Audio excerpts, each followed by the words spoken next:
మునగ ఆకు, ఇది మునగాకు.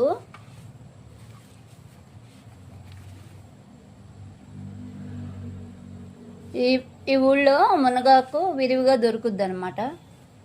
సరే మనం అయితే వెళ్ళి చెట్ల మీద పైన ఉంటాయి కదా, కొయ్యలేము. తెలిసిన ఒక ఉంది, వాళ్ళు దగ్గర ఒక కర్రలు అవి ఉంటాయంట, పొడవైన కర్రలు, వాటితో తెంపుతారంట. ఇలా మాకు అవసరం, కొంచెం తెచ్చిపెట్టండి అన్నాం. అంటే ఆవిడ అంది కాయగూరలు అవి ఉంటాయండి మా దగ్గర, ఏమన్నా తెచ్చిపెట్టమంటే తెచ్చిపెడతానంది. ముందు ఇది అవసరం, ఇది తెచ్చిపెడతారంటే ఇది తెచ్చిపెట్టింది అనమాట. ఇదిగోండి చూడండి, చక్కగా జ్యూస్ చేసుకొని తాగితే, నిమ్మకాయ పిండుకొని